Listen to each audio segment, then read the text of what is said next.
हम खाक है और खाक ही मावा है हमारा। हम खाक है और खाक ही मावा है हमारा। खाकी तो वो आदम जदे आला है हमारा। हम खाक उड़ाएंगे अगर खाक न पाई। हम खाक उड़ाएंगे अगर खाक न पाई।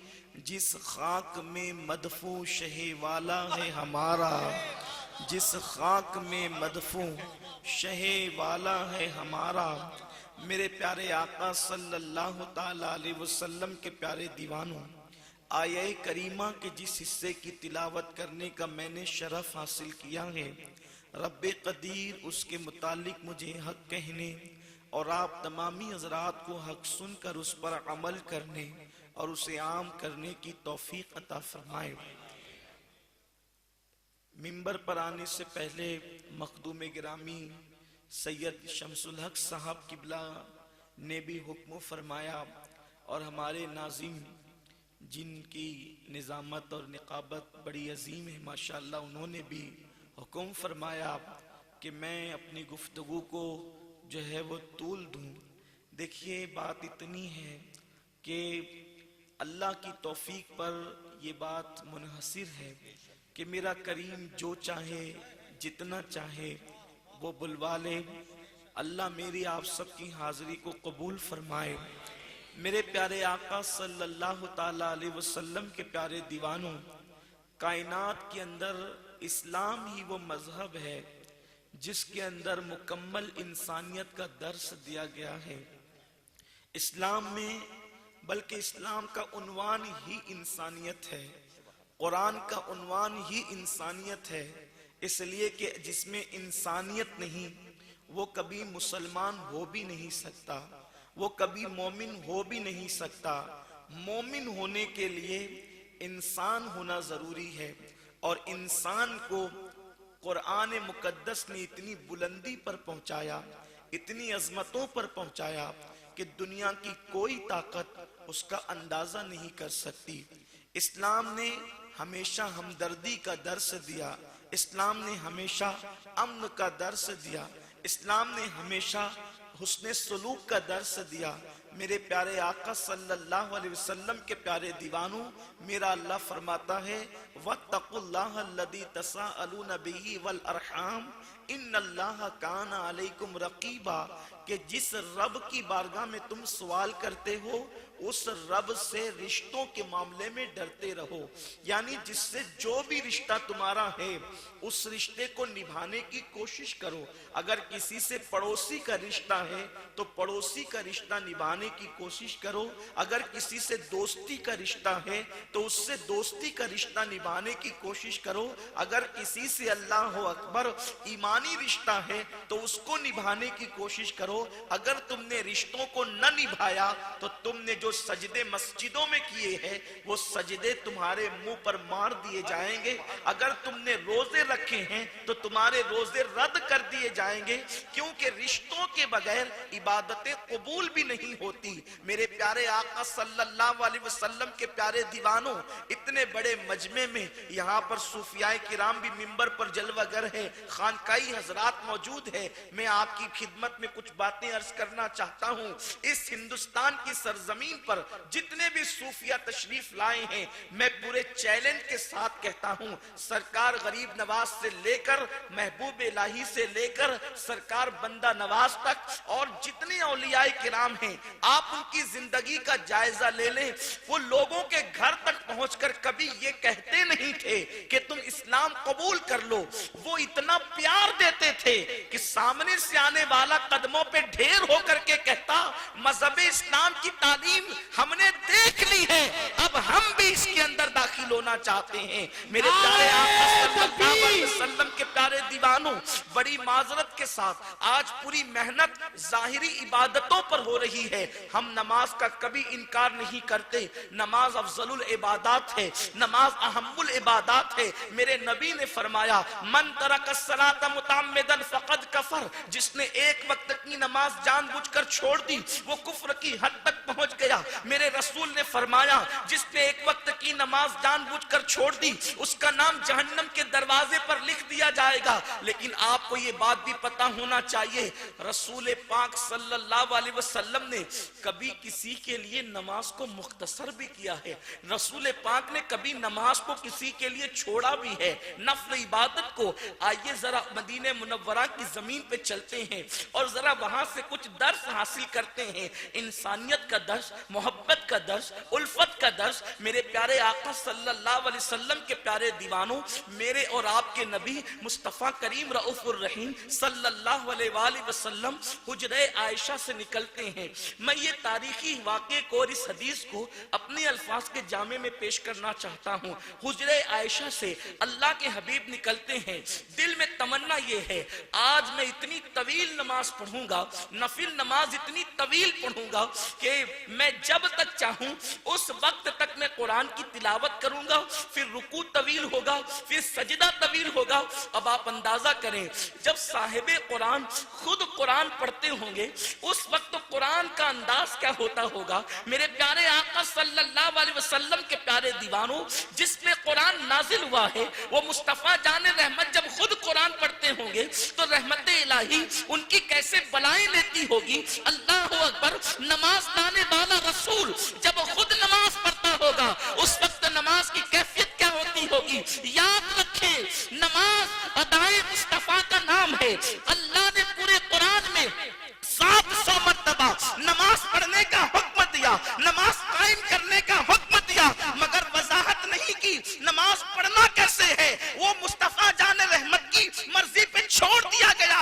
हबीब जिस अंदाजे दिलरुबाना से खड़ा हो जाए उसी को क़याम कहते हैं। वो झुक जाए तो रुकू बन जाए, वो पेशानी को जमीन पे रखकर आजिज़ी की हद कर दे उसी को सजदा करार दे दिया जाए। इसलिए कि कुदरत को इससे क्या गरज है कि इबादत कैसे हो रही है। कुदरत तो अदाए मुस्तफा को देखती है, कुदरत तो अदाए मुस्तफा को देखती है, हबीब की अदाओं को देखती है। इबादत नाम है तेरी गली में आने जाने का, तसव्वुर में तेरे रहना, रियाजत इसको कहते हैं। हर मुसलमान अल्लाह के कानून का पाबंद है।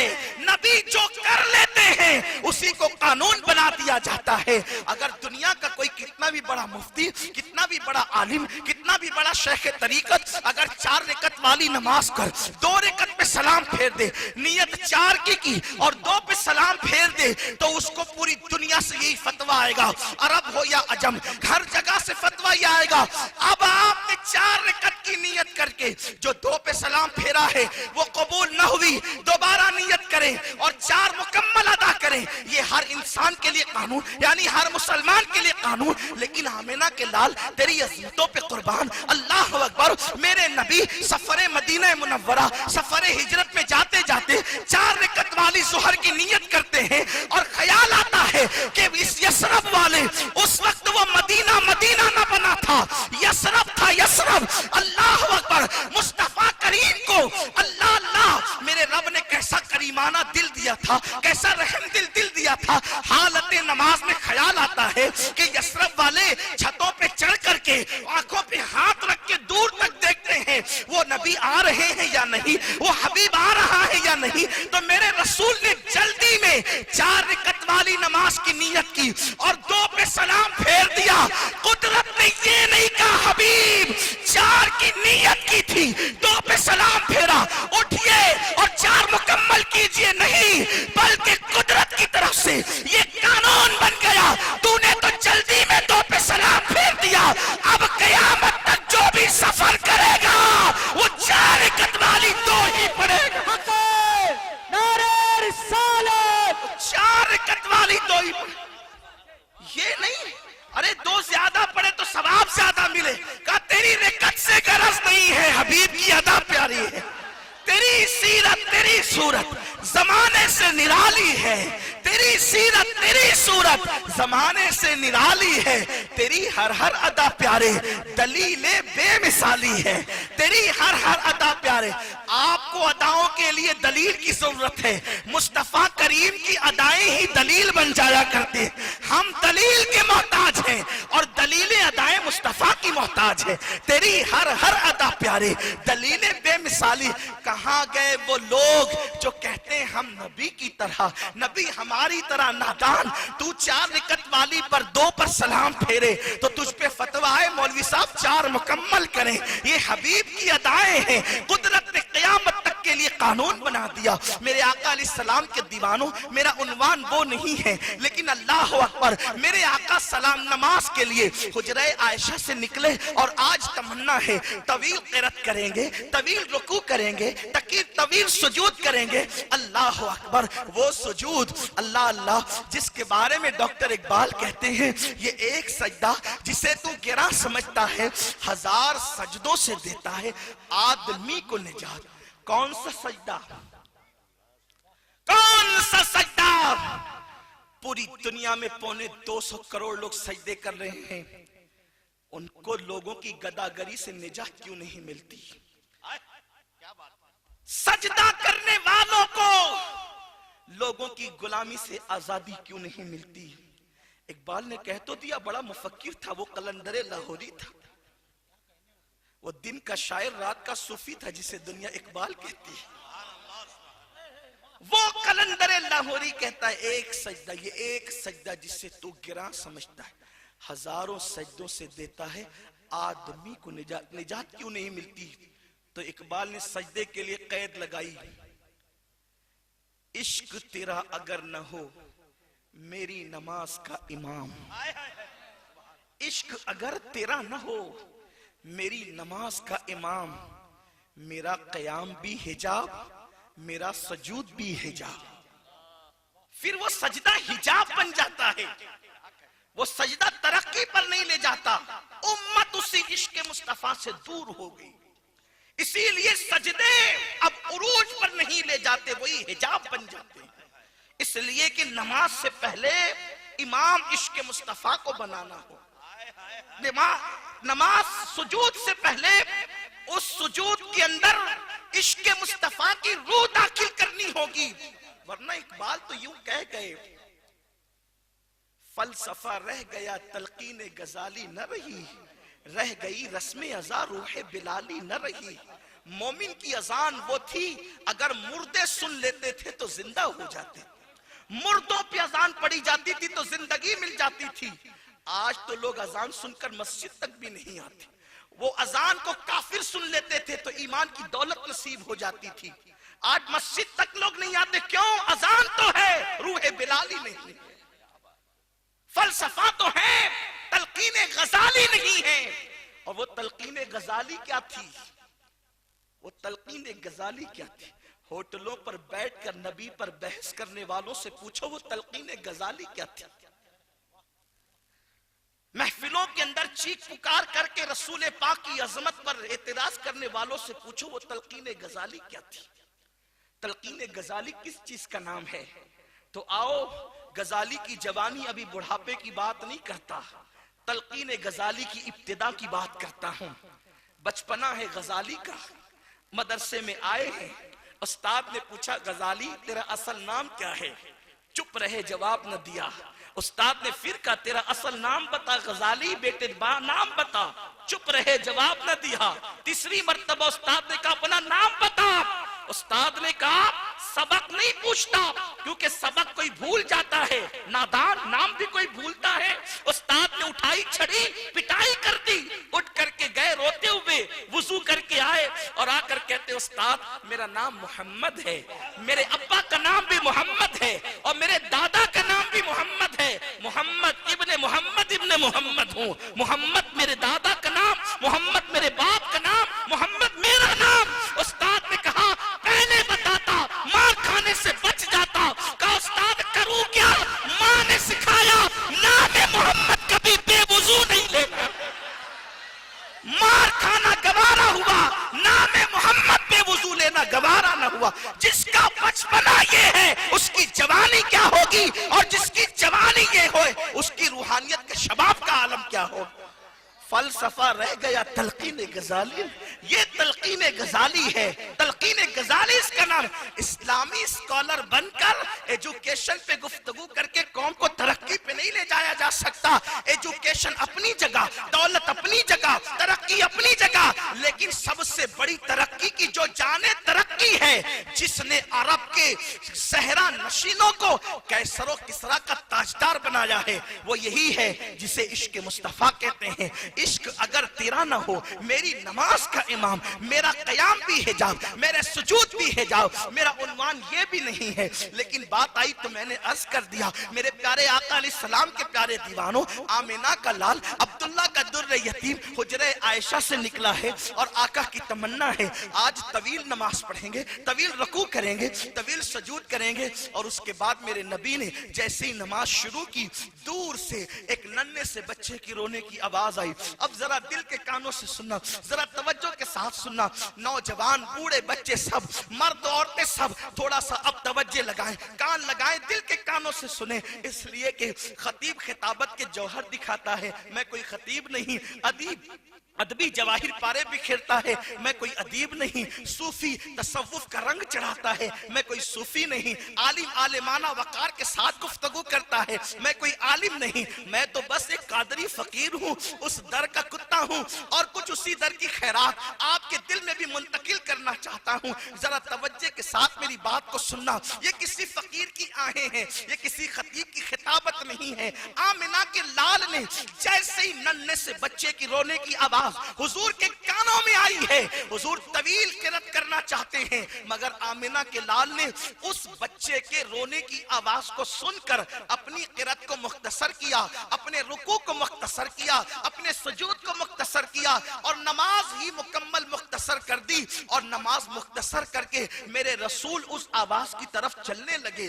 उस आवाज की तरफ बढ़ने लगे। आवाज जहां से आ रही थी, हैरत की बात यह थी, मदीने मुनव्वरा के कुछ लोग बिस्तरों पर सो रहे थे, कुछ मुसल्ले पर रो रहे थे, कुछ हाथ उठाकर बाबे इजाबत इलाही की तरफ तवज्जो लगाकर आहो फुगा और आहो बुका कर रहे थे। फरियाद करने वाले फरियाद में हैं, फरियाद करने वाले फरियाद में हैं, आहो बुका करने वाले आहो बुका में हैं, सोने वाले नींद में हैं। आमिना का लाल उस बच्चे की आवाज पे रोता हुआ उस दरवाजे तक अंधेरे में पहुंचा, लेकिन हुजूर अलैहिस्सलाम ने क्या देखा?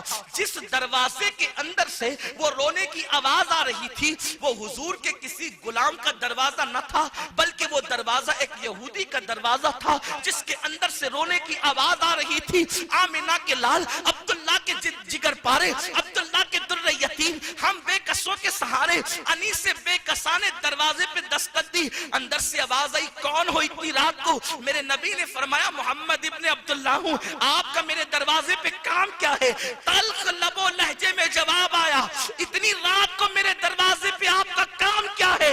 मुस्तफा जान रहमत ने फरमाया, तेरे बच्चे के रोने की आवाज ने मुझे बेचैन कर दिया है, इसलिए तेरे दरवाजे पे आया हूँ। दूसरा जवाब ये आता है, बच्चा मेरा रोता है, आपको तकलीफ क्या है? मेरे हबीब ने फरमाया, दिल ही खुदा ने ऐसा दिया कि किसी को रोते हुए नहीं देख सकता। यहां रुककर अपनी पूरी कौम से खिताब करना चाहता हूं। बेटियों की शादियों में 5-5 लाख रुपए उड़ा देने वालों, एक एक ईद के मौके पर 20-20 जोड़े जूते खरीदने वालों, 1000, 10-10, 15-15 हजार की टीवी अपने घर में लाने वालों, एक यहूदी का बच्चा रो रहा है, रसूल पाक ने नमाज मुख्तसर करके उसके दरवाजे पर आंसू पोंछने के लिए पहुंच गए हैं। किसी कलमा पढ़ने वाले का बच्चा नहीं रो रहा था, बच्चा यहूदी का रो रहा था। नबी बेकरार होकर आंसू पोंछने के लिए पहुंच गए। आज किसी यहूदी का बच्चा नहीं, नबी के कलमा पढ़ने वालों के लाखों बच्चे रो रहे हैं। कहीं बच्चे भूख के लिए रो रहे हैं, कहीं बच्चे कापी और कलम के लिए रो रहे हैं, कहीं बच्चे कपड़ों के लिए रो रहे हैं, कहीं बच्चे अल्लाह अकबर, बेटियां कहीं रिश्ते नहीं आते तो अच्छे रिश्तों के लिए आंसू बहा रही है कोई कौम का ऐसा दर्दमंद दिल जो उनके आंसू पोंछने के लिए पहुंच जाए? आपने दीन को समझा क्या है? दीन को आपने तमाशा समझा है? सिर्फ टोपी लगा लेने से कोई मोमिन नहीं होता, सिर्फ चेहरे पे दाढ़ी दाढ़ी बढ़ा लेने से कोई मोमिन नहीं होता। मेरे रसूल सल्लल्लाहु अलैहि वसल्लम पूरा दीन लेकर के आए थे। दाढ़ी की अहमियत अपनी जगह है, टोपी की अहमियत अपनी जगह है, लिबास की अहमियत अपनी जगह है, मगर मेरे रसूल ने फरमाया अगर किसी के रोने की आवाज आए तो अल्लाह का हबीब सजदा मुख्तसर कर देता है। अल्लाह अकबर। हुजूर नमाज छोड़कर आंसू पोंछने के लिए पहुंचे। हम लोग तो जिना के अड्डे छोड़कर भी आंसू पोंछने के लिए तैयार नहीं, फिल्में छोड़कर भी आंसू पोंछने के लिए तैयार नहीं। अपने नबी को मुंह क्या दिखाओगे? पूरी कायनात का इंसान रो रहा है और हम अय्याशियों में डूबे हुए, हम आवारगी का शिकार है। एक एक मुस्लिम नौजवान महीने में इंटरनेट पर इतनी रकम खर्च करता है कि उससे आसानी के साथ किसी गरीब का घर चल सकता है, लेकिन ख्याल ही नहीं। इसलिए कि मेरी कौम को तो ये बताया गया है नमाज पढ़ो सब माफ है, लेकिन उनको ये नहीं पता लोगों का हक मारकर जो नमाज पढ़ी जाती है फिर उस नमाज को नमाज नहीं कहते। नमाज तो दिल की नरमी के लिए आई थी। जो नमाज दिल को नर्म न कर सके वो नमाज कैसी? एक वर्जिश होती है और एक नमाज होती है। वर्जिश का असर जिस्म पर पड़ता है, नमाज का असर दिल पर पड़ता है। जो नमाज दिल न बदल सके फिर वो उठ बैठ के सिवा है क्या? और नमाज के मुतालिक तो मेरे रसूल ने कंडीशन लगाई है, ला सलाता इल्ला बेहुजूरिल क़ल्ब। वो नमाज है ही नहीं जिसमें दिल हाजिर नहीं, वो नमाज है ही नहीं जिसमें दिल हाजिर नहीं। अगर बात इतनी आ गई है तो अपनी बात को आगे बढ़ाने से पहले एक बात कहना चाहता हूं। एक बहुत बड़ा नाम है विलायत की दुनिया में माजी करीब में, जिसे दुनिया वारिस से पाक कहती है। हजरत सैयद वारिस अली शाह कादरी रहमतुल्लाहि ताला अलैह बहुत बड़े बुजुर्ग है सरकार वारिस से पाक, लेकिन वो जल्दी से किसी के पीछे नमाज नहीं पढ़ते थे। जल्दी से किसी के पीछे नमाज नहीं पढ़ते। कुछ हासिदीन ने ये आम कर रखा था कि वो नमाज ही नहीं पढ़ते, हालांकि वो नमाज पढ़ते थे लेकिन जल्दी से किसी के पीछे नहीं पढ़ते थे। एक दिन किसी ने कहा कि आप किसी के पीछे नमाज क्यों नहीं पढ़ते?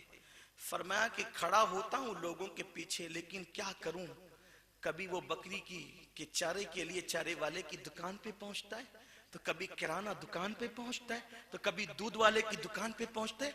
आखिर इमाम का पीछे नियत की है तो उसके पीछे पीछे तो जाना ही पड़ेगा। मैं कहां तक जाऊंगा? अगर मुझे किसी के पीछे नमाज ही पढ़वाना है तो अली हुसैन अशरफी जैसा इमाम लेकर के आओ। अली हुसैन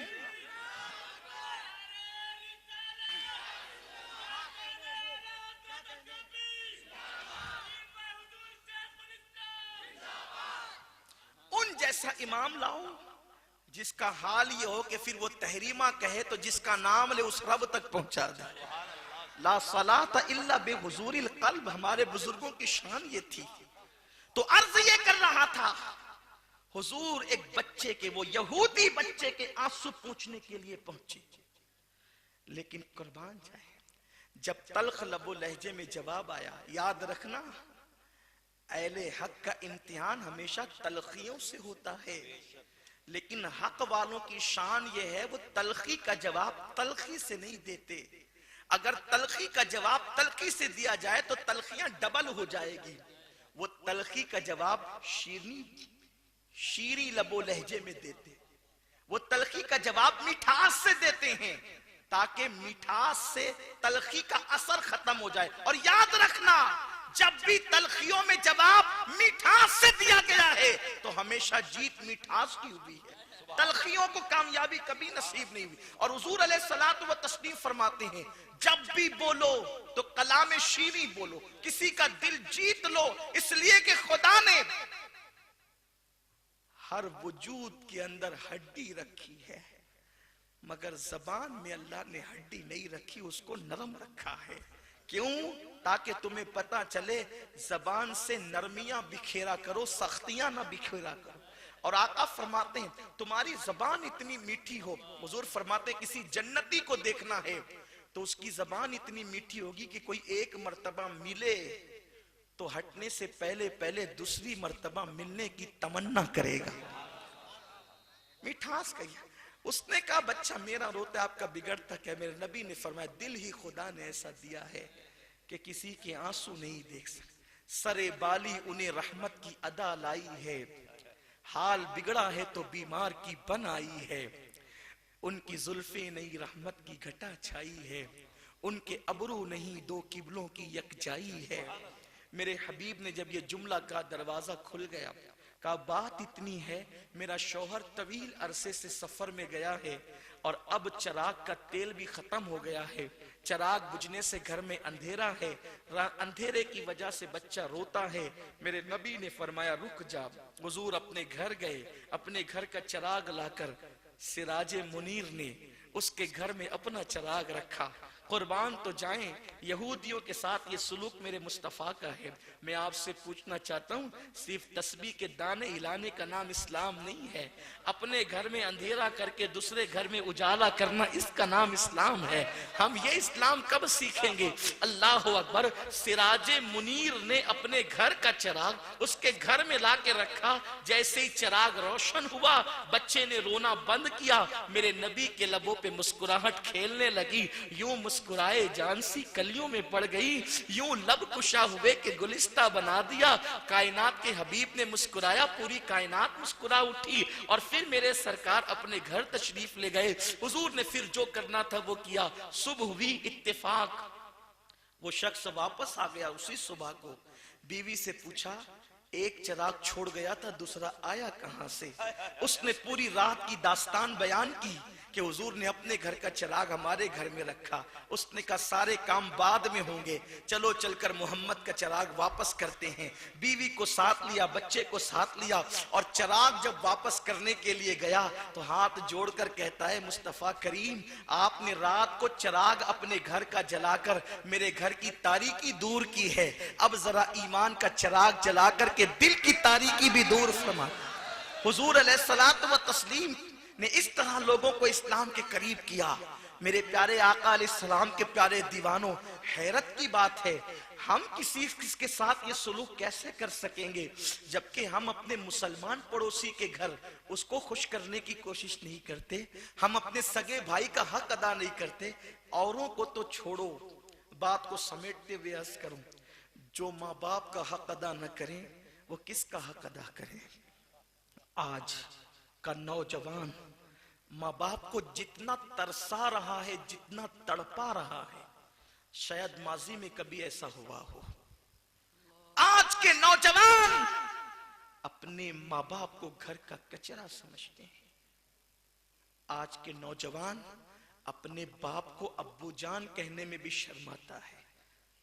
आज का नौजवान अपनी माँ को अम्मी कहने में भी शर्माता है, बल्कि लोग तो बुढ़ी बुड्ढा बड़ी भी पता नहीं क्या क्या कहते हैं। ये झुर्रियां पड़े हुए चेहरे जो तुम्हें मकरू नजर आते हैं, तुम्हारे दिल की बीमारी की वजह से ये चेहरे मकरू नहीं है। किसी हसीन को देखने से भी वो सवाब नहीं मिलता जो इन झुर्रियां पड़े हुए चेहरों को देखने से सवाब मिलता है।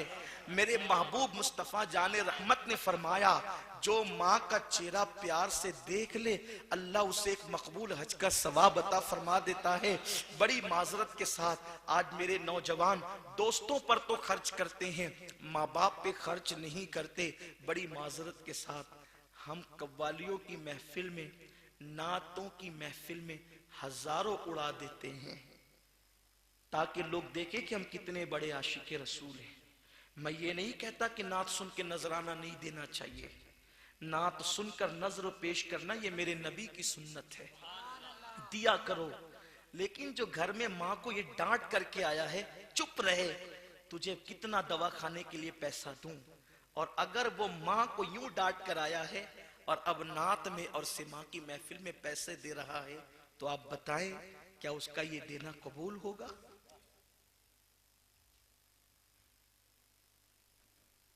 खर्च करने का सबसे ज्यादा अगर कहीं मिलता है, मस्जिद में खर्च करने से ज्यादा, मदरसे में खर्च करने से ज्यादा, जिहाद में खर्च करने से ज्यादा, अगर सबसे ज्यादा सवाब कहीं मिलता है तो वो माँ बाप पे खर्च करने में मिलता है। और मेरे रसूल ने फरमाया, दिल के कानों से सुनो, आका फरमाते हैं अगर कोई चाहता है कि वो कभी गरीब ना हो, अगर कोई चाहता है कि वो कभी गरीब ना हो, अगर कोई चाहता है कि वो कभी तंग दस्त ना हो, अगर कोई चाहता है कि उसकी उम्र लंबी हो जाए, वो अपने माँ बाप पे खर्च किया करे, अल्लाह उस पे कभी तंग दस्ती मुसल्लत नहीं फरमाएगा और उसकी उम्र को अल्लाह दराज फरमा देगा। माँ बाप पे खर्च करने से उम्र लंबी होती है, तंग दस्ती से निजात मिलती है, और हम सब पे खर्च करते हैं, माँ बाप पे नहीं करते। बड़ी माजरत के साथ हम 2-2 घंटा किसी लड़की से नाजायज बात तो कर सकते हैं, बूढ़ी माँ मुंतजिर होती है कि मेरा बेटा आकर मेरी खैरियत पूछेगा। हंसने की बात नहीं है, ये कोई लतीफे की या कोई गजल की महफिल नहीं है, यहाँ तो अहले दिल की महफिल है। यहाँ मोमबत्तियों से चिराग नहीं बल्कि दिल के लहू से चिराग जलाए जाते हैं। इस महफिल में मुस्कुरा कर या हंस कर के आप जुमलों को जाये नहीं करना।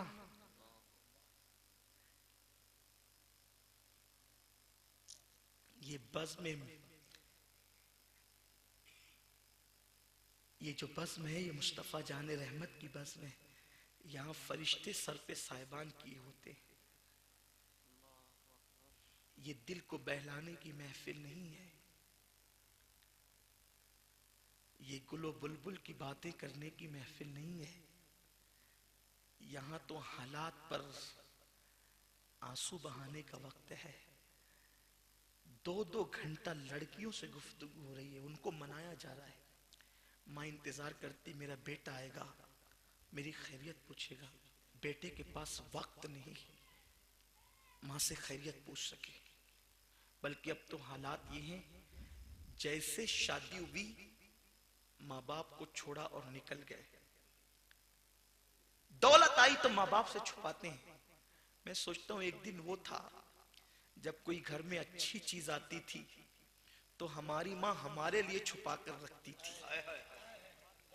जब घर में कोई अच्छी चीज आती थी तो हमारी माँ हमारे लिए छुपा के रखती थी। और जिन्होंने गुर्बत के दिन देखे होंगे या मालदारी में भी,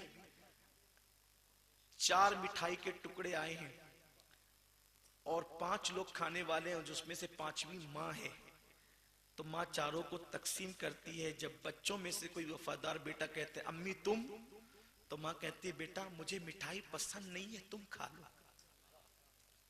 जिसकी कुर्बानियां ये है, जिसकी कुर्बानियां ये है, दिल चाहता है कि मिठाई खाएं लेकिन सिर्फ बच्चों के लिए। घर में अच्छी चीज आती थी तो हमारे लिए छुपा के रखती थी, और जब शादी के बाद बेटा कोई अच्छी चीज घर में लाता है तो बूढ़े माँ बाप से छुपा कर लाता है, कहीं मेरे माँ बाप की नजर न पड़ जाए। क्या वो दिन देखेंगे लोग जो माँ बाप को अजियत पहुंचाए, माँ बाप की खिदमत न करें।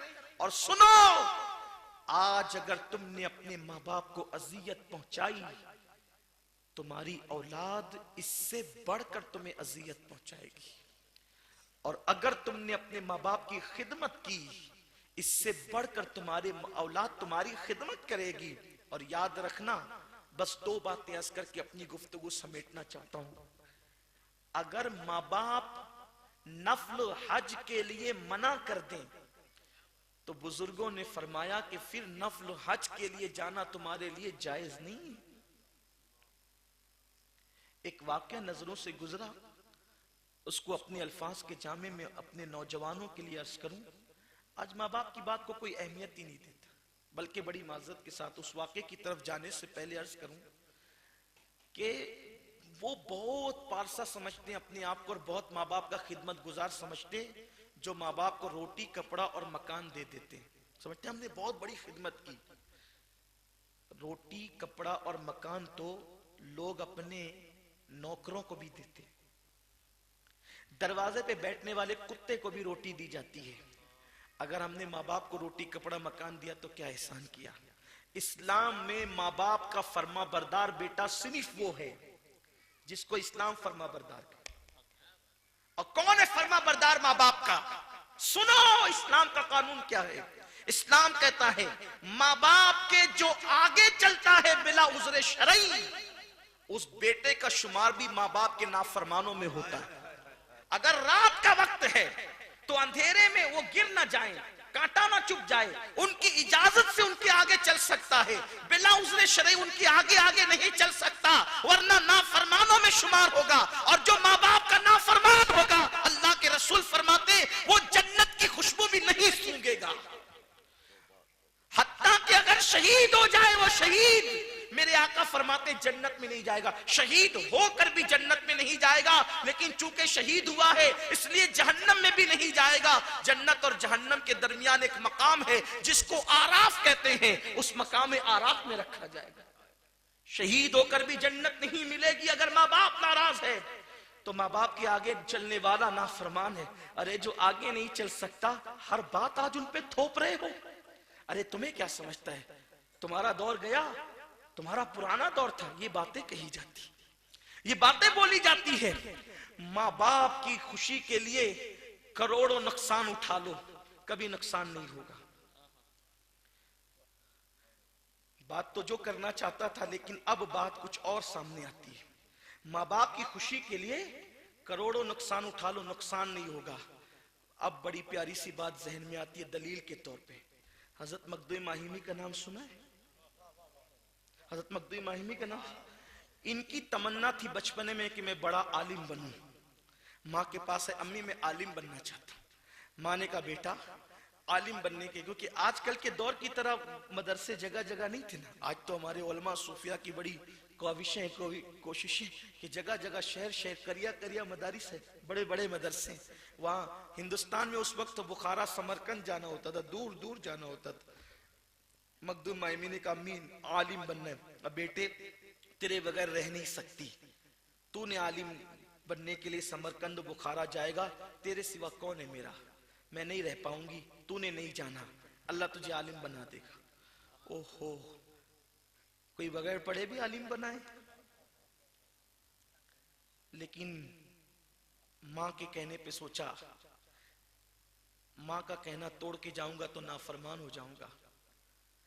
कोई जरूरी तो नहीं है ना कि फिर जन्नत आलिमों को मिले। क्या बात है भाई, उलमा का मकाम बड़ा है, वारिसे अंबिया है, लेकिन कोई जरूर ये बात थोड़ी है कि सिर्फ आलिमों को जन्नत मिलेगी, बल्कि गैर आलिमों को भी तो जन्नत मिलेगी, उन्हें भी तो मिलेगी। लेकिन अगर आलिम बन के नाफरमानों में नाम लिख दिया गया तो आलिम होकर भी जन्नत नहीं मिलेगी। रब खुश नहीं होगा। वो सोचा चलो इल्म ना मिले ना सही, माँ का कहना नहीं तोड़ना। बस ये सोच करके बहुत गम उठाया, कड़वा घूंट गम का पिया और रहने लगे। दूसरे दिन समंदर के किनारे गए तो देखा एक बहुत खूबसूरत बुजुर्ग एक पत्थर पे बैठे हैं।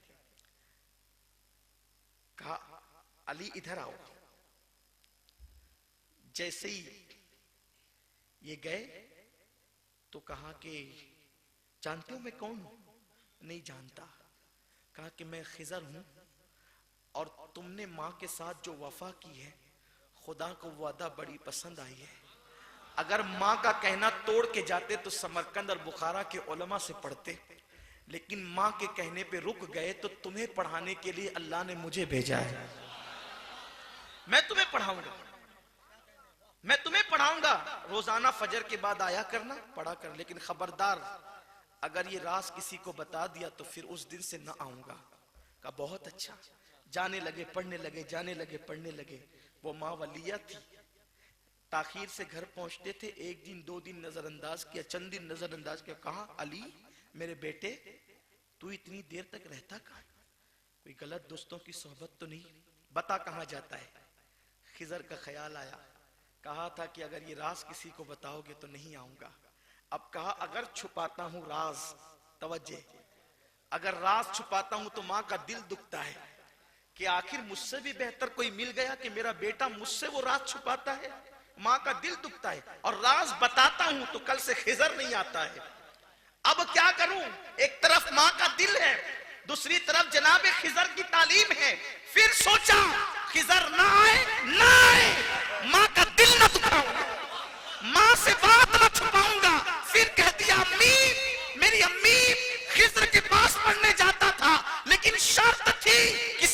बताएगा तो मैं ना आऊंगा। अब वो नहीं आएंगे। अम्मी माँ को लिपट लिपट कर रोने लगे, मेरी माँ वो ना आएंगे। माँ ने कहा बेटा कोई बात नहीं, अल्लाह तुझ पे करम करके तुझे आलिम बना देगा। जब दूसरे दिन गए तो खिजर ना आए, बहुत रोए माँ के पास आकर। लेकिन जब तीसरे दिन गए तो खिजर मौजूद थे। खिजर ने कहा अली पढ़ाने नहीं आया, बताने आया हूं, क्योंकि मेरा वादा था और तूने भी कहा था कि राज ना बताएगा। मैंने कहा था बताएगा तो ना आऊंगा। मैं अब पढ़ाने नहीं आया लेकिन बताने आया हूं। अगर तू वो राज माँ से छुपा लेता तो मैं पढ़ाने आता रहता, लेकिन तूने माँ से राज नहीं छुपाया। तूने इल्म का नुकसान करना गवारा किया। खुदा ने तेरी अदा को इतना पसंद किया, माँ से छुपाता तो मुझसे जिंदगी भर पढ़ता रहता। माँ को बताया, खुदा ने तेरा सीना चीर कर खुद इल्म को दाखिल कर दिया।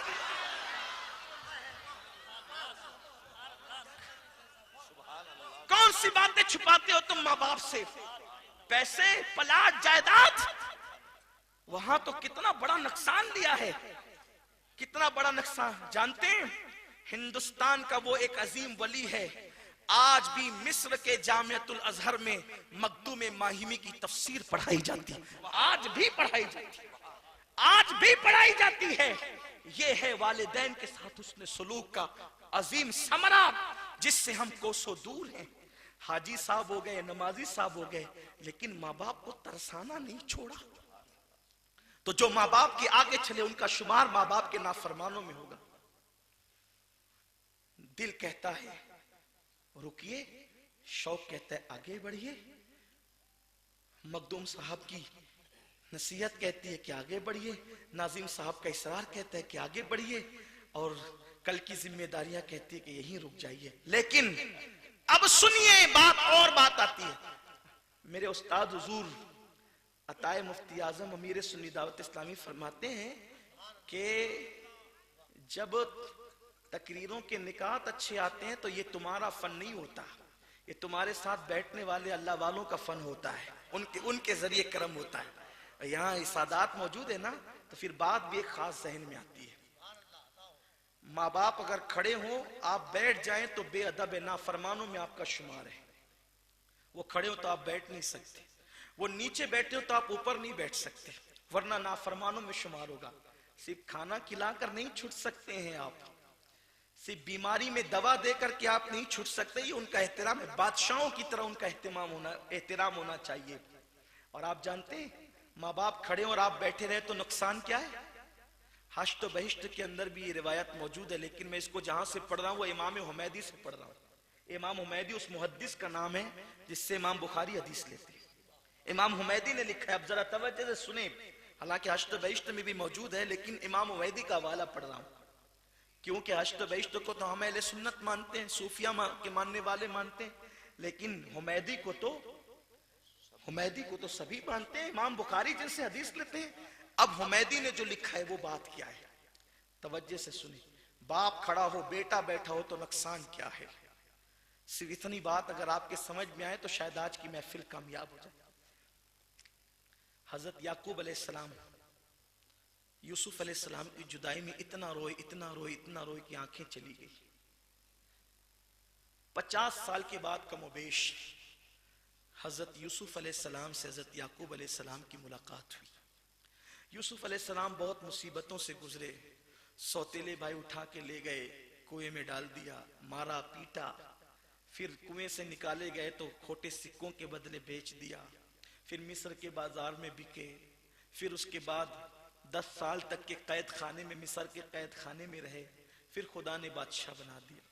सौतेले भाई आए, वो पहचान न सके, हजरत यूसुफ उनको पहचान गए, लेकिन हजरत यूसुफ अलैहिस्सलाम ने बदला नहीं लिया, उनको नवाजा, फिर उनको बताया कि मैं यूसुफ हूँ, बादशाह बन गया हूँ। उन्होंने कहा कि बाबा नाबीना हो गए हैं, तेरी याद में रोते रोते। आपने फरमाया मेरा कुर्ता ले जाओ, आंखों पे डाल देना, रोशनी आ जाएगी। कुरान की बात है, हजरत यूसुफ के कुर्ते से रोशनी आ गई। लोग इस पे हमसे लड़ते हैं, मुश्किल कुशा तो सिर्फ अल्लाह ही है, लेकिन कुरान की सूरह यूसुफ कहती है कि यूसुफ के कुर्ते ने भी हजरत याकूब की मुश्किल कुशाई की, क्योंकि मुश्किल कुशाई कहते हैं मुश्किल को दूर करना, नाबीनगी मुश्किल है, जो उसको दूर कर दे वो मुश्किल कुशा है। जब नबी का कुर्ता मुश्किल कुशा हो सकता है तो क्या नबी मुश्किल कुशा नहीं हो सकता? और जब यूसुफ मुश्किल कुशा हो सकते हैं तो जाने यूसुफ मोहम्मदुर रसूलुल्लाह मुश्किल कुशा नहीं हो सकते? अल्लाह ताला अपनी जात और सिफात जो उसकी शान है वो हकीकी है, वो हकीकी मुश्किल कुशा है। और अल्लाह नबियों को वलियों को मुश्किल कुशा बना दे तो इसमें लड़ने की कोई बात नहीं है। बहरहाल जब हजरत याकूब की आंखों में रोशनी आई तो जनाब याकूब ने तमन्ना की कि मैं अपने बेटे यूसुफ को देखूंगा, मेरे बेटे यूसुफ से मुलाकात के लिए जाऊंगा। अब जो असल बात है वो ये, हजरत याकूब मिस्र शाम से चले मिस्र के लिए, किसके लिए? बेटे को देखने के लिए। बेटा मेरी आंख की ठंडक है, मेरा यूसुफ। जब देखने के लिए चले, फरिश्तों ने कहा अल्लाह 50 साल से तेरा याकूब रोता रहा यूसुफ के लिए, मौला ये मुलाकात जो होगी, हम जुदाई के लम्हात में याकूब के साथ रोते थे, कभी यूसुफ के साथ रोते थे, अब दोनों बाप बेटे मिलने वाले हैं। वो मंजर कैसा होगा जब बाप बेटे 50 साल के बाद आपस में मुलाकात करेंगे। अल्लाह ने फरिश्तों को कहा जाओ वो मंजर तुम भी देख लो कि बाप बेटे कैसे मिलेंगे। अब जरा देखना, हजरत याकूब तशरीफ लाए हजरत यूसुफ अलैहिस्सलाम से मिलने के लिए। हजरत यूसुफ मिस्र के तख्त पर बैठे हुए हैं, हजरत याकूब सामने से आते हैं, हजरत याकूब सामने से आते हैं, यूसुफ मिस्र के तख्त पर है। पहली नजर जब बाप के चेहरे पे पड़ी, हजरत यूसुफ सुस्ती से नहीं, गफलत से नहीं, माअज़ल्लाह हजरत यूसुफ जानबूझकर नहीं, बल्कि बाप के चेहरे पे 50 साल के बाद जब पहली नजर पड़ी तो यूसुफ फरते मोहब्बत में बाप के जलवों में ऐसा गुम हो गए कि ताजीम के लिए उठकर खड़े होना भूल गए। हजरत यूसुफ हजरत याकूब की आमद के बाद फरते मोहब्बत में यूं डूब गए, वो पूरे मोहब्बत में यूं डूब गए कि खड़े होना भूल गए। अल्लाह ने यूसुफ पे वही नाजिल की, यूसुफ तू अपने अब्बा के लिए उठकर ताजीम के लिए खड़ा न हुआ, आज के बाद तेरी पुश्त में कोई नबी पैदा नहीं करेंगे, आज के बाद तेरी पुश्त में कोई नबी पैदा नहीं करेंगे। मौरखीन कहते हैं उससे पहले जितनी औलादे हुई वो सब नबी हुई, उसके बाद के बारे में तारीख खामोश है कि हजरत यूसुफ की पुश्त में कोई नबी हुआ भी नहीं, तारीख चुप है। उससे पहले सारे नबी हुए हैं। आपसे पूछता हूं, यूसुफ जैसा पैगंबर वफूर मोहब्बत में बाप की ताजीम के लिए एक बार उठकर खड़ा होना, वफूर मोहब्बत में वो गुम कर दे, छोड़ दे, तो अल्लाह कहता है तेरी पुश्त में आज के बाद कोई नबी पैदा न करेंगे। आपसे पूछना चाहता हूं, क्या कभी हम भी अपने बाप के लिए उठ के खड़े होते? कारपोरेटरों के लिए उठकर खड़े होने वालों, डॉक्टर, वकील, एमएलए और एमपी के लिए उठकर खड़े होने वालों, कभी अपने माँ बाप के लिए भी उठकर खड़े हुए हो? इस्लाम का कानून ये है, माँ बाप के लिए उठ के खड़े होना होगा। तो अर्ज ये कर रहा था, अगर माँ बाप रोक दें, काबे के लिए भी नहीं जा सकते। एक मर्तबा एक बहुत बड़े वली थे, उन्होंने माँ से कहा अम्मी काबे की बहुत याद आती है, जियारत के लिए जाना है। माँ ने कहा नहीं बेटा, मुझे तेरी बहुत जरूरत है, बहुत जरूरत है तेरी। उन्होंने सोचा माँ तो माँ है, काबा ही तो जाना है और कहाँ जाना है। निकल गए। रात हुई, माँ ने कहा बेटा आवाज नहीं आई, तो माँ ने कहा अल्लाह मेरी इजाजत के बगैर शायद निकल गया। निकल तो गया है मगर माँ की बात है काबे तक पहुंचने न पाए। बस रात हो रही थी, चलते चलते सुबह से शाम को एक गांव में पहुंचे। प्लान ये था दिन भर चलेंगे, रात भर नमाज पढ़ेंगे। मस्जिद में इबादत में मसरूफ थे, खुदा का करना उसी रात उस गांव में चोर आ गए। चोरों ने चोरी की और जब लोग होशियार हो गए, लोगों ने शोर मचाया, चोर आया है पकड़ो। लोग चोर चोर करते करते भागे। चोर निकल के भागा, मस्जिद की गली में घुसा, फिर पता नहीं कहां छुप गया। लोगों को मुगालता ये हुआ कि चोर मस्जिद में गया। अंदर दाखिल हुए तो देखा कि एक शख्स सजदे में रो रहा है। चिराग जलाया, अजनबी था, पकड़ा, खूब मारा। मक्कार, चोरी करता है, पकड़े जाने के खौफ से सजदे को बदनाम करता है। खूब पिटाई की और उसके बाद कैद कर दिया। सुबह हुई, काजी के सामने मुकद्दमा पेश हुआ। उस चोर की सजा क्या है जो चोरी करे और पकड़े जाने के खौफ से सजदा करके सजदे को बदनाम करे। काजी ने ऐलान किया, हाथ काटो, पैर काटो, आंखें निकाल लो। जो सजदे को बदनाम करे, सजदे की आबरू को बदनाम करे, उसकी सजा यही है। हाथ काटे गए, पैर काटे गए, आंखें निकाल ली गई। काजी ने कहा, जोर से ऐलान करो, ये उस चोर की सजा है जो चोरी करते पकड़े जाने के खौफ से सजदा करके सजदे को बदनाम करता है।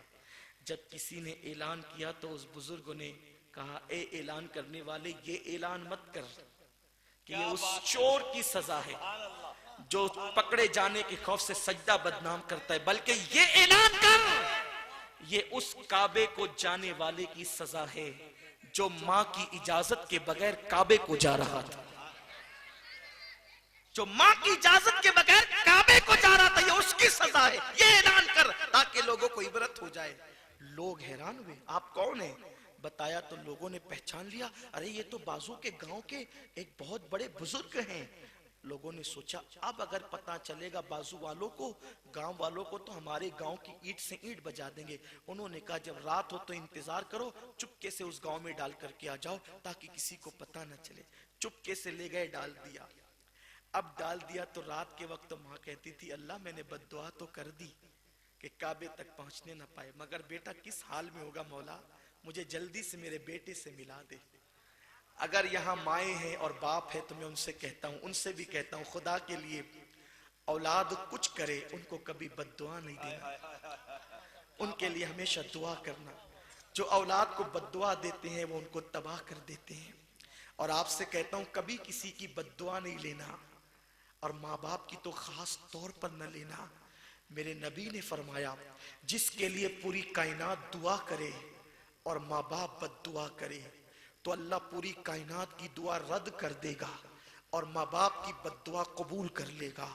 और आका फरमाते, किसी के लिए पूरी कायनात बद्दुआ करे, तन्हा उसकी माँ उसके लिए दुआ करे, पूरी कायनात की बद्दुआ असर न करेगी, माँ की दुआ कबूल हो। हमेशा उनकी दुआ ले, हमेशा उनकी दुआ लेना, उनको कभी नाराज नहीं करना। उस बुजुर्ग की माँ ने कहा, अल्लाह मेरे बेटे को मिला दे। बस ये कह ही रही थी कि आवाज आई, है कोई भूखे को खाना खिलाने वाला? जब ये आवाज आई, इनकी माँ ने सोचा सदके से बलाएं टलती है। दरवाजे पे आके कहा, ए फकीर हाथ फैला ताकि मैं तुझे भीख अता करूं। इन्होंने कहा, मुझे हाथ नहीं है माई। तो कहा, चल करके आ ताकि तेरी झोली में डाल दूं। कहा, पैर भी नहीं है माई। तो कहा कि तू ना महरम है, मैं तेरे सामने बेपर्दा नहीं आ सकती। तो कहा, माई मेरी आंखें भी नहीं है, बेखौफ आ जा। तो जब ये बाहर निकली तो देखा ये फकीर कोई और नहीं, मेरा बेटा है। ये मंजर देखा, कहा, बेटे तेरा ये हाल? कहा, माँ तेरी इजाजत के बगैर काबे को चला था, ये अंजाम हुआ।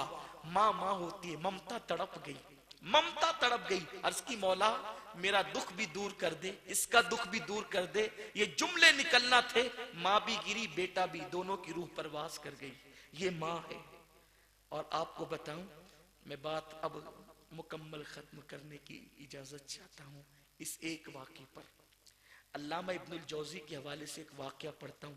माँ की ममता क्या होती, याद रखना। आज अपने को 4 दोस्त मिल जाते हैं तो हम अपने माँ बाप को भूल जाते हैं।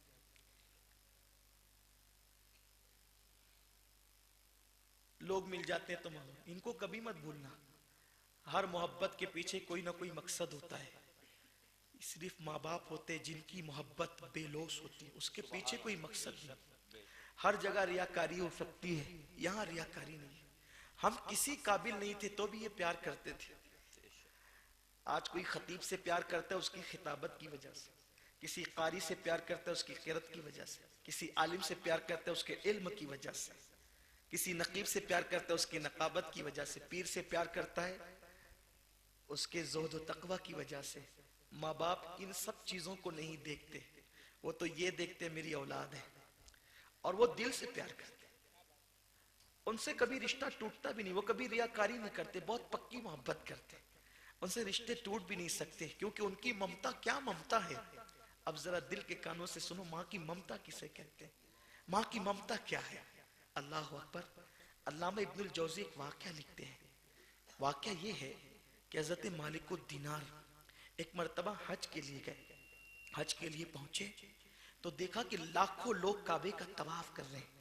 लाखों लोगों को काबे का तवाफ करते हुए देखा तो दिल में ख्याल आया, अल्लाह तूने इस्लाम को कितनी जल्दी गलबा दिया कि लाखों लोग हज के लिए आए, काबे का तवाफ कर रहे हैं। दुआ की, अल्लाह इस साल जिन जिन लोगों ने हज किया, दो लोगों को बता किसका हज तूने कबूल किया और किसका रद्द किया। जो कबूल किया अल्लाह ने उसको भी बताया, लेकिन हजरत मालिकुद दीनार ने उसको बताया नहीं कि किसका कबूल किया। मेरा मेरा विजदान ये कहता है शायद उन कबूल करने जिनका कबूल हुआ वो मालिकुद दीनार ही होंगे, इसलिए नाम ओपन नहीं किया। लेकिन जिसका रद्द किया उसका नाम मोहम्मद इब्ने हारून बल्खी था। अल्लाह ने कहा मैंने इसका हज इसके मुंह पे मार दिया, इसका हज रद्द कर दिया। मालिकुद दीनार सुबह उठे, उठ करके आप जहां बल्ख के हाजियों का खैमा था वहां पहुंचे और कहा कि तुम में मोहम्मद बिन हारून कौन है। तो बल्ख वालों ने कहा, ए मालिकुद दीनार तू किसका नाम लेता है, मोहम्मद बिन हारून। बल्ख का वो मुत्तकी आदमी है कि उस जैसा मुत्तकी पूरे बल्ख में कोई नहीं है। 40 साल से हम उसको देख रहे हैं कि एक दिन भी उसने कभी रोजा नहीं छोड़ा, किसी रात को वो कभी नहीं सोया, पूरी पूरी रात 40 साल से इबादत करता है और पूरा पूरा दिन हर दिन रोजा रखता है। और 40 साल से हर साल वो पैदल हज के लिए आता है और इतना मुत्तकी है कि खैमों में भी नहीं रुकता, बल्कि वो पहाड़ में खुले आसमान के नीचे रुकता है ताकि लोग उसकी इबादत में खलल न करें। मालिकुद दीनार का अंदर से तजस्सुस बढ़ा, पूरा बल्ख और वो भी बल्ख के हुज्जाज जिसके तकवा की शहादत दे रहे हैं, उस बंदे के बारे में खुदा ने कहा उसका हज रद्द कर दिया, उसका हज उसके मुंह पे मार दिया। मालिकुद दीनार ने कहा वो है कहाँ। लोगों ने पता बताया, मालिक इब्ने दीनार वहां गए तो क्या देखा, वो खड़ा हुआ रो रहा है, अल्लाह मुझे बख्श दे, मुझे माफ कर दे, मुझे बख्श दे। इतनी गिरिया कर रहा है, लेकिन उसका एक हाथ कटा हुआ है और हसली से बंधा हुआ है जंजीर के साथ, पैरों पे भी उसने जंजीर डाल रखी है और जंजीर पकड़ रखी है, रो रहा है। जब मालिकुद दीनार को आते देखा तो उसने हाथ छोड़ दिए, चुप हो गया, आंसू पोंछ लिए। मालिकुद दीनार को देखकर कहा, ए अल्लाह के वली, शायद कोई ख्वाब तुम्हें मेरे पास लाया है। हजरत मालिक इब्ने दीनार ने सोचा, इतना पहुंचा हुआ बंदा ख्वाब मैंने देखा ये बताता है और उसका हज रद्द हो गया। तो आपको झिझक हुई कि मैं इसको क्या बताऊं, इससे क्या बात करूं। तो फिर उसने कहा, ए मालिक, अल्लाह ने तुझे ख्वाब में यही बताया ना कि मेरा हज उसने मेरे मुंह पे मार दिया, मेरा हज कबूल नहीं किया। मालिक बताओ, बोलो क्या पैगाम दिया अल्लाह ने, यही ना। हजरत मालिकुद दीनार को और ताज्जुब हुआ, ये तो ख्वाब का मजमून भी जानता है। तो हजरत मालिक इब्ने दीनार ने चुप रहे, कहा बोलो। हजरत मालिक इब्ने दीनार ने कहा, तुम्हें कैसे पता चला कि ख्वाब मुझे यहां तक लाया और तेरा हज अल्लाह ने रद्द कर दिया। तब उस शख्स ने कहा, मालिक एक दो दिन की बात नहीं, ये 40 साल की दास्तान है। हर साल 40 साल से पैदल हज के लिए आता हूं, लेकिन जब हज के दिन मुकम्मल हो जाते हैं तो हर साल किसी न किसी वली को अल्लाह ख्वाब में ये बात बताता है कि मैंने इब्ने हारून का हज रद्द कर दिया। मालिकुद दीनार ने कहा, ए इब्ने हारून, अल्लाह करीम है, वो किसी पे जुल्म नहीं करता। 40 साल से अगर तेरा हज रद्द हो रहा है, कोई तो वजह होगी। इब्ने हारून ने कहा, हाँ, मैं वो बदनसीब इंसान हूं, वो बदबख्त इंसान हूं मैं, जिससे वो गुनाह हुआ है कि शायद जिसकी माफी ना हो। मालिकुद दीनार ने कहा, वो क्या। कहा, मेरी दास्तान बड़ी दर्दनाक है। मालिक इब्ने दीनार ने कहा, क्या है।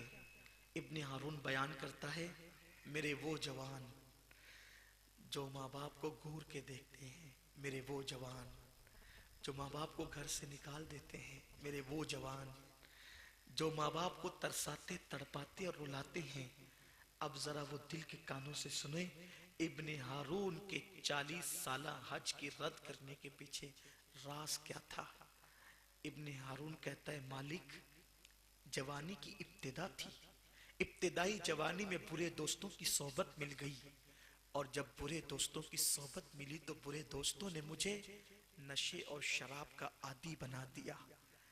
एक दिन दोस्तों ने इतना शराब पिलाया, इतना पिलाया कि मैं लड़खड़ाने लगा। जब मैं शराब के नशे में लड़खड़ाते हुए घर आया तो मेरी माँ ने मुझे देखकर कहा, बदबख्त, आज माहे रमजान शरीफ की पहली रात है और तू शराब के नशे में धूत होकर के आया है। और माँ ने एक तमाचा मारा। इब्ने हारून कहता है, मैं नशे में था, माँ ने मारा तो गुस्सा आया, बदबख्त कहा तो गुस्सा आया। मैंने इसी हाथ से अपनी माँ को मारना शुरू किया। मारते मारते जब मेरा गुस्सा खत्म न हुआ तो जलते हुए तंदूर में अपनी बूढ़ी माँ को उठा करके डाल दिया। मेरी बीवी ने मुझे धक्का दिया, मैं अपने बिस्तर पे गिर पड़ा। कहता है कि जब मैं बिस्तर पे गिर पड़ा मुझे नहीं पता कि क्या हुआ, लेकिन आधी रात के बाद जब मेरा नशा खत्म हुआ तो मेरी बीवी को मैंने पुकारा। उसने कर्ख और तल्ख लहजे में मुझे जवाब दिया। मैंने कहा, वफादार बीवी, आज से पहले भी तो शराब पी के आया था, लेकिन तूने कभी इतना गुस्सा नहीं दिखाया, आज तू इतने गुस्से में क्यों है? तो उसने कहा, बदबख्त, जब तू अपनी माँ का ना हुआ तो तू किसका हो सकता है? देख, तेरी माँ को तूने कत्ल कर दिया। इब्ने हारून कहता है, मैं जल्दी से उठा तो मैंने देखा मेरी माँ जली हुई रोटी की तरह पड़ी हुई थी और मेरी माँ मर चुकी थी। लेकिन अब पछताने से क्या होता जबकि माँ का इंतकाल हो चुका था। कहता इब्ने हारून, मुझे गुस्सा आया, मैंने कुल्हाड़ी ली और जिस हाथ ने मेरी माँ को मारा था मैंने वो हाथ काट दिया। जितनी दौलत थी सब मैंने अल्लाह की राह में सदका कर दी, कनीजे गुलाम सब सदका कर दिए। उसके बाद से हर दिन रोजा रखता हूँ, हर रात नमाज पढ़ता हूँ, पूरी पूरी रात इबादत में गुजार देता हूँ। 24 घंटे में सिर्फ मुट्ठी भर चने खाता हूँ और कुछ नहीं खाता। और हर साल पैदल 40 साल से माँ को कत्ल करने के बाद हज के लिए आता हूँ। लेकिन हर साल कोई ना कोई वली आकर कहता है, अल्लाह ने तेरी इबादत को रद्द कर दिया। मालिकुद दीनार। ये सुनकर, चूंकि रसूल पाक का फरमान है, जिनके माँ बाप उनसे नाराज हैं अल्लाह न उनकी नमाजें कबूल करता है न दुआएं कबूल करता है। मालिकुद दीनार ये सुनकर गुस्से में आए, हाथ झटके और कहा, बदबख्त, तूने इतना बड़ा गुनाह किया है, तेरे गुनाह की वजह से कहीं अल्लाह जमीन और आसमान को जला ना दे, अल्लाह तुझे कभी माफ ना करे, तू बदबख्त है। ये कह के पलटे तो मालिकुद दीनार कहते हैं, जब मैं पलट रहा था तो वो रो कर कहता था, ए गमों को खोलने वाले, तेरे महबूब का वास्ता तू मुझे बख्श दे, मुझे बख्श दे, मुझे बख्श दे। मालिकुद दीनार कहते हैं, मैं अपने खैमे में आया, गुस्से में था, लेट गया, मेरी आंखें बंद हो गई। आंखें क्या बंद हुई? दिल की आंखें बेदार हो गई। मैंने क्या देखा?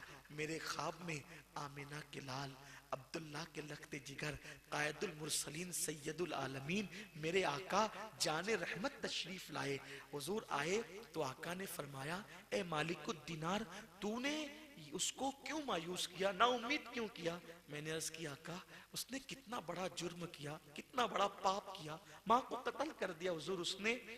आका फरमाते, मालिक मैं तुझे बताऊं कयामत के दिन अल्लाह उसके साथ क्या सुलूक करेगा, इब्ने हारून के साथ अल्लाह क्या सुलूक करेगा, मैं तुझे बताऊं।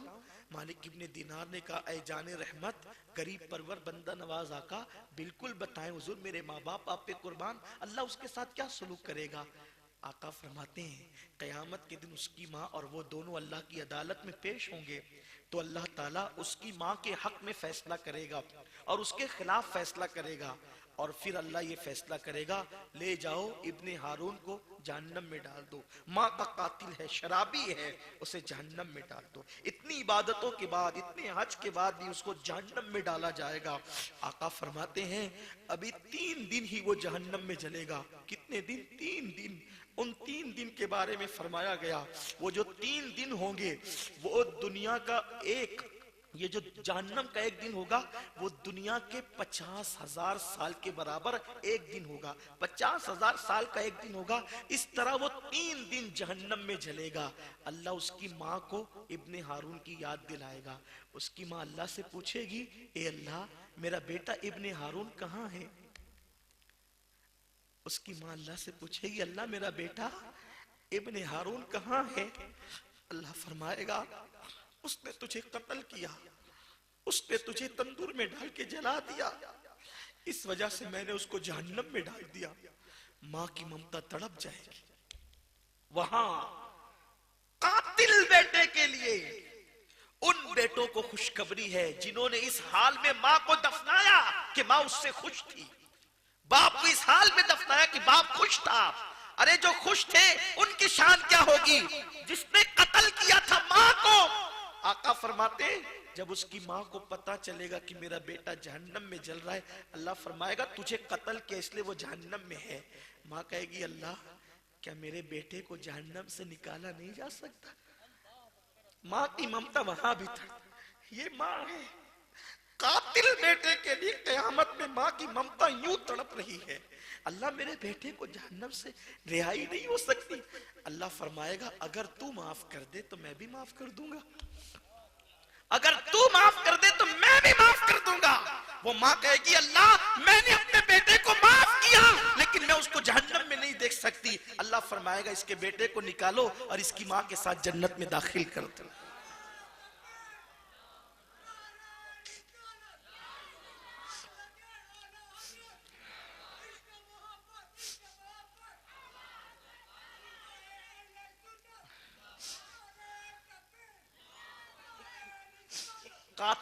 कातिल बेटे को माँ जहन्नम में नहीं देख सकेगी। ये माँ की ममता है, इनकी कदर करो। अगर आज से पहले इनका दिल दुखाया है, सुबह का इंतजार नहीं करना। पता नहीं सुबह को हम रहेंगे या माँ बाप रहेंगे, किसी की गारंटी नहीं। अल्लाह तुम्हारे माँ बाप को लंबी उम्र दे, मेरे माँ बाप को लंबी उम्र दे। जिनके माँ बाप दुनिया से गए, अल्लाह उनकी मगफिरत फरमा दे। लेकिन अगर माँ बाप है तो जल्दी से जाके उनको खुश कर लो, राजी कर लो। एक शख्स आके कहते हैं, आका, अल्लाह तो दिखता नहीं, अल्लाह को कोई देख तो नहीं सकता, ये कैसे पता चले कि अल्लाह राजी है कि नाराज है? मेरे नबी ने फरमाया, घर जा, माँ बाप राजी है तो खुदा भी राजी है, माँ बाप नाराज है तो खुदा भी नाराज है। वमा अलैना इल्लल बलाग। रात 10 बजे तक हुबली की सरजमीन पर ईदगाह मैदान में सुन्नी दावत इस्लामी का अजीमुशान रूह परवर सालाना सुन्नी इज्तिमा होगा, जिसमें उलमाए किराम, सादाते किराम और बिलखुसूस हुजूर अमीर सुन्नी दावत इस्लामी का खिताब होगा। आपसे गुजारिश है कि आप यहाँ इतनी बड़ी तादाद में आए। अगर ये सारे लोग वहाँ पहुँच जाएं तो इंशाअल्लाह ईदगाह मैदान तंग हो जाएगा। तो मैं उम्मीद करता हूँ कि आप सब उसमें तशरीफ लाएंगे इंशाअल्लाह।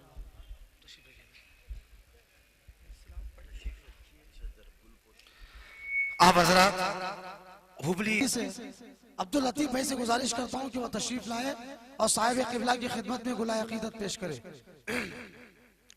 और आज इस बज़्म के मेहमान खुसूसी हजरत अल्लामा व मौलाना अलहाज अशाह सैयद मोहम्मद अमीरुल क़ादरी साहब क़िबला निगरान सुन्नी दावत इस्लामी मालेगांव महाराष्ट्र, इनकी खिदमत में गुलाए अकीदत में पेश करने के लिए दावत सुखन देता हूँ आली जनाब मोहम्मद शफी आडूर। मोहम्मद शफी आडूर से मैं गुजारिश करता हूँ कि वो हुजूर की खिदमत में गुलाए अकीदत पेश करे। और यही नौजवानों की मेहनत और काविश का नतीजा है जो आज हजरत का खिताब हमें सुनने मिला। बिलखुसूस इस मेहनत में मोहम्मद शफी आडूर की बड़ी मेहनत है, हजरत को यहाँ तक पहुँचाने में, हजरत को लाने में। अल्लाह तबारक व तआला ये बच्चे की तमाम दिली तमन्नाओं को पूरा फरमाए। और साथ ही साथ बुलबुले बाग़े मदीना मद्दाए रसूल कारी रियाजुद्दीन अशरफी साहब क़िबला बम्बई से जो तशरीफ लाए हैं, इनकी खिदमत में गुलाए अकीदत पेश करने के लिए मोहम्मद सादिक उन्नत कट्टी से गुजारिश करता हूँ कि वह हजरत की खिदमत में गुलाए अकीदत पेश करे। फिर गुलाम हसन भाई मुबल्लिग सुन्नी दावत इस्लामी हुबली से जो तशरीफ लाए हैं, उनकी खिदमत में साबिर अहमद फराश और एक माजरत के साथ हज इलाके के साबिक एमएलए जनाब सैयद अजीम पीरजादा साहब किबला तशरीफ फरमा है बड़ी देर से। मैं उनका भी शुक्रिया अदा करता हूँ नौजवानों की जानिब से और अपनी जानिब से। मैं गुजारिश करता हूँ सैयद अजीम पीर कादरी साहब किबला की खिदमत में गुलाए अकीदत पेश करे इमरान हुलगुरी। इमरान भाई तशरीफ लाए और एमएलए साहब की खिदमत में गुलाए अकीदत पेश करे। और अहमद बादशाह हवेरी और मोहम्मद फेरोज नाथ खान उनकी खिदमत में गुलाए अकीदत पेश करे। अयाज मोमिन, जितने भी नौजवान हैं, उलमा इकराम जितने स्टेज पर हैं, मैं सबका नाम गिन नहीं सकता, वक्त की ताखीर है, किल्लत है। आप हजरात तमाम उलमा इकराम की खिदमत में गुलाए अकीदत पेश करें। और एक जरूरी ऐलान समाप्त करें कि सरजमीने नरेगल में बतारीख 15 फरवरी बरोज जुमेरात, नरेगल की सरजमीन बरोज जुमेरात 15 फरवरी बाद नमाज इशा साक़िए कौसर कॉन्फ्रेंस मनाया जा रहा है, जिसमें मेहमान खुसूसी औलादे गौसे आज़म शहजादे हुजूर सूफी मिल्लत अलहाज शाह अबुल हसन सैयद मोहम्मद अशरफी अल जिलानी दामत बरकातुहुल आलिया का खिताबे नायाब होगा। और साथ ही साथ सरजमीने हुबली आसान मोहल्ला में बतारीख 18 फरवरी बरोज इतवार आलमी खतीजतुल कुबरा व सूफी मिल्लत कॉन्फ्रेंस मनाया जा रहा है। आप हजरात तमाम प्रोग्रामों में शिरकत फरमाकर सवाब दारे हासिल करें। और बिलखुसूस कल शहर हुबली में सुन्नी दावत इस्लामी की सालाना इज्तिमा में आप हजरात शिरकत फरमाकर सवाब दारे हासिल करें। और जरूरी ऐलान कि हर जुमेरात बाद नमाज मगरिब कमाल मंगड़ी मोहल्ले की मस्जिद में इंशाअल्लाह सुन्नी दावत इस्लामी का हफ्तीवार इज्तिमा होने जा रहा है और हो भी रहा है। मैं आप लोगों से मुअद्दिबाना गुजारिश करता हूँ कि सुन्नी दावत इस्लामी से जुड़ जाए और अपने अकीदे और ईमान की हिफाजत करें। खड़े हो जाए सलातो सलाम के लिए। हाँ, और एक मुहद्दिस आज़म मिशन शानूर, मैं गुजारिश करता हूँ अल्ताफ दुकानदार से कि वो तशरीफ लाए। सैयद मोहम्मद अमीनुल कादरी साहब किबला की खिदमत में मुहद्दिस आज़म मशन की जानिब से उनकी खिदमत में गुलाए अकीदत पेश करें। और जेरे सरपरस्ती जेरे सदारत आज जो जलसे की जेरे सदारत हजरत अलहाज शाह सैयद शमसुल हक साहब किबला, उनकी खिदमत में भी अल्ताफ दुकानदार अशरफी से गुजारिश करता हूँ कि मुहद्दिस आज़म मिशन की जानिब से हुजूर की खिदमत में गुलाए अकीदत पेश करे। और कारी रियाजुद्दीन अशरफी बुलबुले बाग़े मदीना, इनकी खिदमत में भी मुहद्दिस आज़म मशन शानूर की जानिब से उनकी खिदमत में गुलाए अकीदत पेश करे। अयास मोमिन फौरन वक्त, जो हजरात भी खिदमत में हजरत की गुलाए अकीदत पेश करना चाहते हैं तो खड़े हो जाइए। सलातो के लिए मुस्तफा जान रहमत पे लाखों सलाम, शम्ए बज़ में हिदायत पे लाखों सलाम। हम गरीबों के आका पे बेहद दुरूद, हम गरीबों के आका पे बेहद दुरूद, हम फकीरों की सरवत पे लाखों सलाम। गौसे आज़म इमाम तुक़ावन का, गौसे आज़म इमाम तुक़ावन का, जलवाए शान कुदरत पे लाखों सलाम। गिरद के बादशाह दीन के वो मुईद के बादशाह दीन के वो मुईद, ख्वाजाए दीनो मिल्लत पे लाखों सलाम। एक मेरा ही रहमत में शाह की सारी उम्मत पे लाखों सलाम डाल दी, क़ल्ब में अज़मत मुस्तफ़ा डाल दी, क़ल्ब में अज़मत मुस्तफ़ा सैयदी आला हज़रत पे लाखों सलाम, मुस्तफ़ा जाने रहमत पे लाखों सलाम, शम्ए बज़ में हिदायत पे लाखों सलाम, दुख भरे नालों का सदका, नाज के पालों का सदका, करबला वालों का सदका, करबला वालों का सदका, भीख दो लालों का सदका, या नबी सलाम अलैका, या रसूल सलाम अलैका, या हबीब सलाम अलैका, सलवातुल्लाह अलैका। ए खुदा के हाजिरो नाज़िर रसूल,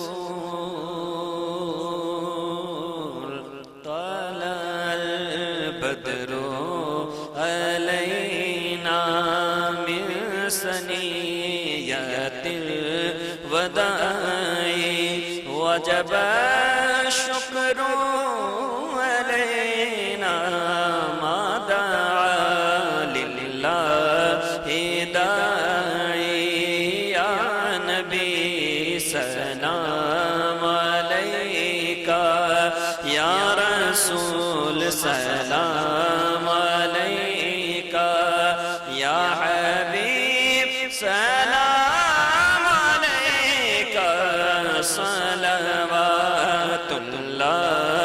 अलैका, या रसूल अल्लाह।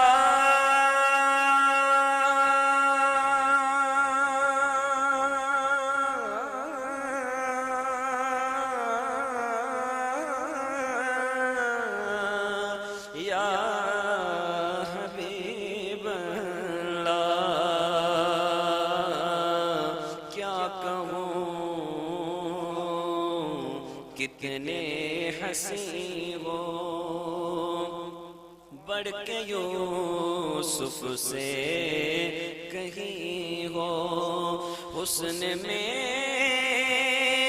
यकता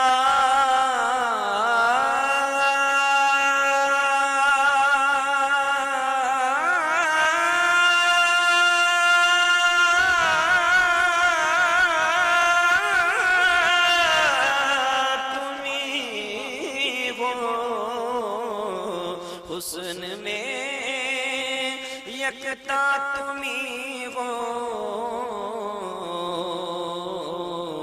आका मेरी दुनिया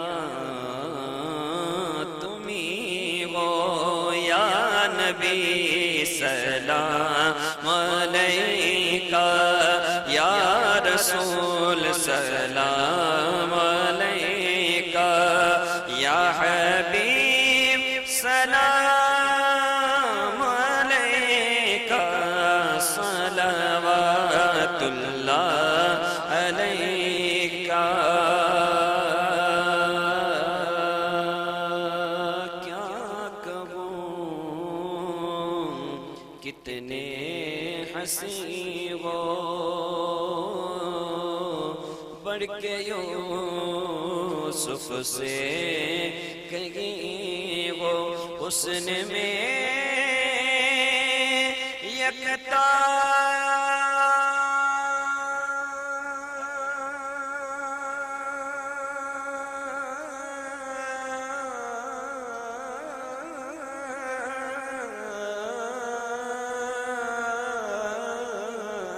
हुस्न में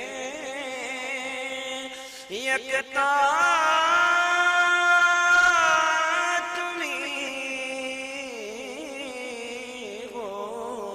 हुस्न में यकता तुम्हीं हो रहमतुल लिल आलमीन हो या नबी सलाम अलैका या रसूल सलाम अलैका या हबीब सलाम अलैका सलवातुल्लाह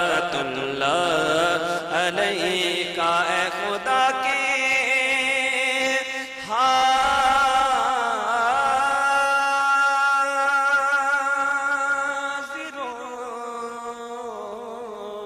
नाजिर रसूल ये सलाम आजिज़ाना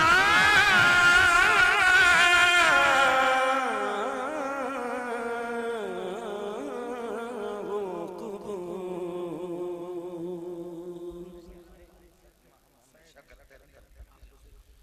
अस्सलातु वस्सलामु अलैका या रसूलल्लाह, अस्सलातु वस्सलामु अलैका या हबीबल्लाह, अस्सलातु वस्सलामु अलैका या नबीअल्लाह, सल्लल्लाहु तआला अला खैरि खल्क़िही मुहम्मद व अला आलिहि व अस्हाबिही व अज़वाजिही व ज़ुर्रिय्यतिही व अहलिही व तातिका औलिया उम्मती अजमईन। अल फातिहा।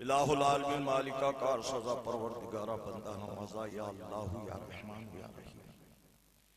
इलाहुल आलमीन मालिको मौला तेरे फजल करम से महज तेरे हबीब पाक सल्लल्लाहु अलैहि वसल्लम के सदके और तौफीक गौस व ख्वाजा के वसीले से जमिया औलिया अल्लाह के वसीले से आज इस ज़मीन शानूर में जो जलसा मुनक़िद हुआ इसे तेरी बारगाह में कबूल हजरत के कहने को और हमारे सुनने को कबूल फरमा और जो बातें हमको सुनाई गई मौला उस पर अमल पैरा होने की कोशिश करने की तौफीक हिदायत अमल की तौफीक हिदायत अता फरमा। अल्लाह खुसूसन बिल खुसूस तमाम सुन्नियों में इत्तिफाक और इत्तिहाद एक बना हम सबको नेक बना मौला तेरे हबीब सल्लल्लाहु अलैहि वसल्लम की सुन्नतों पर अमल करना इल्म दीन हासिल करने की तौफीक हिदायत नमाज पंज वक्त अदा करने की तौफीक हिदायत खुसूसन बिल खुसूस मौला हम सब में हमदर्दी पैदा एक दूसरे की मदद करने की तौफीक हिदायत इलाहुल आलमीन हम सब में मोहब्बत अता फरमा हमें सिराते मुस्तकीम पर कायम और दायम रखना गुमराही से बचा नफ्स शैतान दुनिया के हर चीज और जान के मकरू फरेब से महफूज मामून फरमा दारैन में जिल्लत और रुसवाई से बचा। अल्लाह कल क़यामत में खातिमुल अंबिया सल्लल्लाहु अलैहि वसल्लम की उम्मत बुजुर्गान दीन रहमतुल्लाह अलैहिम अजमईन के गुलामों के ज़िम्रे में अपने अपने पीरों मुर्शिद के साथ अहले सुन्नतुल जमात में हमारा हश्र मौला खुसूसन बिल खुसूस हजरत सैयद अमीनुल कादरी साहब की उम्र को दराज कर दे इनको सेहत और सलामती अता फरमा। अल्लाह इनकी तकरीर से इलाहुल आलमीन तमाम हमारे भारत में और दूसरे मुल्कों में मौला इलाहुल आलमीन इनका दर्जा बदर्जा इलाहुल आलमीन इनकी तरक्की अता फरमा इनसे दीन की खिदमत ता देर तक और हमारे नाथखा हजरत जो आए हुए हैं मौला इनकी आवाज में कारी रियाजुद्दीन साहब क़िबला की आवाज में मौला बरकत अता फरमा। अल्लाह इनकी उम्र को दराज कर दे नसीहत और सलामती अता फरमा मौला ऐसे जलसे बार बार करने की तौफीक हिदायत अता फरमा। इलाहुल आलमीन बिलखुसूस हजरत को जो है नजर बद से अल्लाह ताला हुजूर को नजर बद से बचा दे। मौला इनको सेहत और सलामती अता फरमा, हमारी दुआओं को कबूल फरमा। इन्नल्लाह व मलाइकतहु युसल्लूना अलन नबी या अय्युहल्लज़ीना आमनू सल्लु अलैहि व सल्लिमू तस्लीमा। अल्लाहुम्मा सल्लि अला सय्यिदिना मौलाना मुहम्मद व अला आलि सय्यिदिना मौलाना मुहम्मदिन व बारिक व सल्लिम सलातun व सलामन अलैका या रसूलल्लाह सल्लल्लाहु तआला अलैहि वसल्लम। अला इन्ना औलिया अल्लाहि ला खौफुन अलैहिम व ला हुम यहज़नून। सुब्हान रब्बिका रब्बिल इज्जति अम्मा यसिफून व सलामुन अलल मुरसलीन वल्हम्दुलिल्लाहि रब्बिल आलमीन। तशरीफ लाइएगा इंशाअल्लाह। वहाँ पे भी हुजूर सैयद अमीनुल कादरी साहब भी रहेंगे और दिगर है कि आज आपने जिस औलाद गौसे आजम को सुना है, कल भी इंशाअल्लाह भरपूर तरीके से आपको सुनने का मौका मिलेगा। तो आप लोगों से गुजारिश है कि सुबह 11 बजे से लेकर रात 11 बजे तक इंशाअल्लाह इज्तिमा रहेगा, जिसमें अमीर सुन्नी दावत इस्लामी हाफिज कारी मौलाना शाकिर अली नूरी साहब किबला और नौजवानों की दिल की धड़कन औलाद गौसे आजम भी रहेंगे और बुलबुल बागी मदीना मद्दाह रसूल भी रहेंगे। दिगर शहरे कर्नाटक के उलमा इकराम भी जिसमें तशरीफ आवर हो रही। तो आप लोगों से गुजारिश है कि आप जल्द से जल्द तशरीफ लाएं। आप हजरात से गुजारिश है, आप हजरात बेद भी ना करें, बेद भी ना करें। इंशाअल्लाह हजरत बिल्कुल सबको मिलेंगे, हजरत सबको मिलेंगे। आप बेद भी ना करें। ये औलाद गौसे आजम है, सैयद ज़ादे हैं। आप अदब और एहतराम का खास ख्याल रखें। आप हजरात एक तरफ से जगह दे दे, एक तरफ जगह बनाए। मैं कमेटी वालों से गुजारिश करता हूँ, शफी भाई से गुजारिश करता हूँ, शफी आडू से, इब्राहिम भाई से, आप हजरात हट जाए, आप हजरात हट जाए। शफी भाई आडू, आप माहौल बना दें। आप हजरात जो है आराम से मिले, सुकून से मिले। वो भाई माइक है, माइक साउंड सिस्टम भी देख लो। हुजूर किसी से मुलाकात ना करें।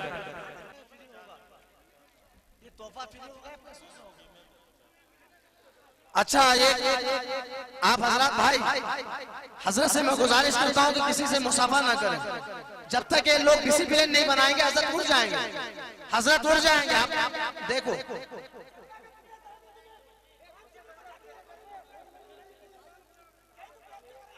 एक तावीज है बुलबुल बागी मदीना मोहम्मद फेरोज भाई ने हवीली से लाया है।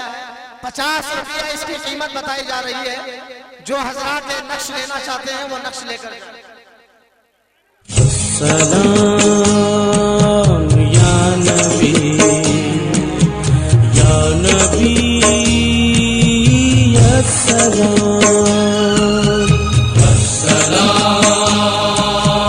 या नबी या नबी